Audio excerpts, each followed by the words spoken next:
BCA आणि BBACA अजूनही मुलांना कन्फ्युजन आहे की कुठलं चांगलं आहे. विद्यार्थी मित्रो, हा जो पुणे रिजन आहे ना, या पुणे रिजनमध्ये म्हणजे सावित्रीबाई फुले पुणे युनिव्हर्सिटीच्या अंतर्गत BBACA हा कोर्स आहे. बाकी कुठेच नाही आहे. म्हणजे जवळपास नाहीच आहे. फक्त आपल्याच रिजनमध्ये म्हणजे SPPUच्या रिजनमध्ये हा आहे.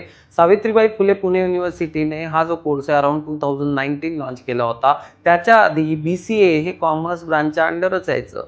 पण त्यानंतर काय झालं की जे नीटचे विद्यार्थी असतात त्यांना BCAला प्रवेश मिळत नव्हता किंवा सहज सहज त्यांना एंट्री मिळत नव्हती, म्हणून त्यांनी काय केलं, BCA सायन्स डोमेन आणला. मग BCA सायन्स डोमेनमध्ये काय होतं आता की फक्त तुमचं सायन्स असेल 12th मग मॅथ्स असो नसो तुम्हाला तिथे प्रवेश मिळतो.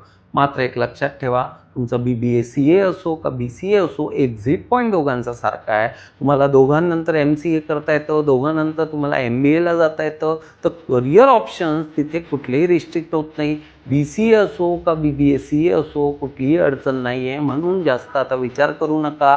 ज्या कोर्सवर तुम्ही प्रवेश घेतलेला आहे त्या कोर्समध्ये आता कशा पद्धतीने आपल्याला पुढे जाता येईल याचा आपल्याला विचार करायचा आहे. NSG अकॅडमी BCA असेल किंवा BBACA असेल या विद्यार्थ्यांना त्यांच्या अकॅडमिकसाठी गायडन्स करते. पुढच्या एंट्रन्सची तयारी करून घेत असते. त्यानंतर करिअर पॉईंट ऑफ व्ह्यूने डोमेन सिलेक्शन कधी केलं पाहिजे, फाउंडेशन कधी आपल्याला तयार करायचं आहे आणि 3rd इयरमध्ये कशा पद्धतीने इंटर्नशिप मिळवायची आहे आणि पुढच्या जॉबसाठी आपल्याला मार्गक्रमण करायचं आहे याचं सगळं प्लॅनिंग या स्टेजवर देत असते. तो विद्यार्थी मित्रांनो, जर BCAला किंवा BBACAला आपण प्रवेश घेतला असेल तर एकदा समजून घ्या की या 3 वर्षाचं तुमचं प्लॅनिंग कसं असलं पाहिजे. तर आता थांबायचं नाही आहे, लवकरच कामाला लागायचं. थँक्यू.